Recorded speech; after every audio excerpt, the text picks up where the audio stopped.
Assalamualaikum warahmatullahi wabarakatuh. Kembali lagi di mata kuliah hukum pidana.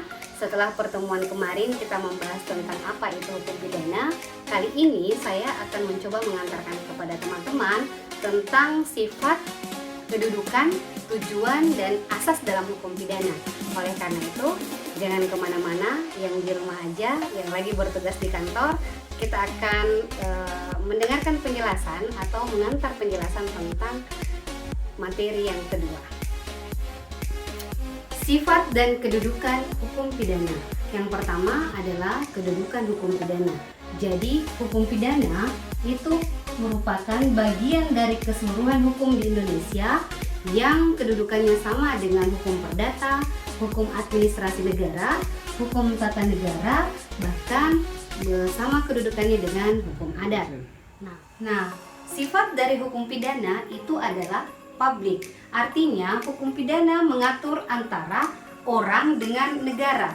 Jadi, hukum pidana itu bukan mementingkan kepentingan pribadi, melainkan mementingkan kepentingan umum. Selanjutnya, kita akan melihat apa sih fungsi dan tujuan hukum pidana itu. Yang pertama, fungsi. Fungsi secara umum adalah untuk mengatur tingkah laku manusia dalam kehidupan masyarakat sehingga tercipta ketertiban umum. Sementara fungsi khususnya, yang pertama, melindungi kepentingan hukum, baik kepentingan individu, kepentingan masyarakat maupun kepentingan negara. Yang kedua, sebagai dasar bagi negara dalam menjalankan fungsinya. Yang ketiga, pembatasan kekuasaan negara dalam menjalankan fungsinya.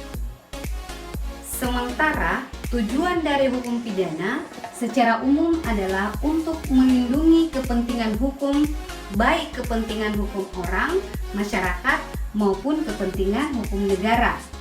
Dengan demikian, hukum pidana itu seharusnya menjadi ultimum remedium. Ultimum remedium artinya obat terakhir atau jalan terakhir. Nah, teman-teman semua, jadi mari kita sama berpikir bahwa hukum pidana itu sebenarnya adalah jalan terakhir. Ketika teman-teman menemukan suatu perkara pidana, sebaiknya diselesaikan dulu. Ketika tidak menemukan jalan keluar, baru dibawa pada proses hukum acara pidana. Teman-teman semua, hukum pidana secara khusus tujuannya ada dua. Yang pertama adalah tujuan preventif, yang kedua adalah tujuan represif. Tujuan preventif yaitu untuk menakut-nakuti setiap orang agar tidak melakukan perbuatan pidana. Sementara kalau tujuan represif yaitu untuk mendidik seseorang yang telah melakukan perbuatan pidana agar menjadi orang yang jauh lebih baik dan dapat kembali diterima oleh masyarakat. Nah, teman-teman semua yang sama berbahagia, yang masih semangat, kita lanjutkan penjelasannya. Untuk sekarang saya akan mencoba menjelaskan tentang asas-asas dalam hukum pidana. Sebenarnya kalau kita berbicara tentang asas, itu merupakan landasan atau fondasi dasar dari terbentuk atau berlakunya sebuah hukum. Di hukum pidana sendiri itu banyak sekali kita bisa menemukan yang namanya asas hukum pidana, tetapi asas yang paling mendasar dalam hukum pidana itu ada di pasal 1 ayat 1 Kitab Undang-Undang Hukum Pidana. Menurut bahasa Latin disebutkan bahwa nullum delictum nulla puna sine prapia lege punale. Tidak ada suatu perbuatan yang dapat dipidana kalau tidak ada aturannya.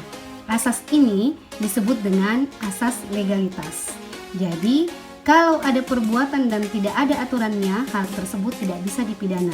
Ini menandakan bahwa dalam asas legalitas atau dalam hukum pidana harus ada aturan dulu, baru ada perbuatan yang boleh dipidana.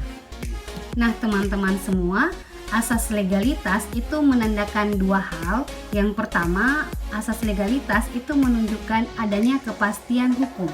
Jadi kalau tidak ada aturan, tidak boleh dipidana atau tidak boleh dihukumi seseorang.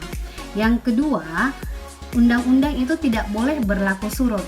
Undang-undang atau perbuatan yang terjadi sebelum undang-undang lahir itu tidak boleh dipidana berdasarkan aturan yang lahir setelahnya.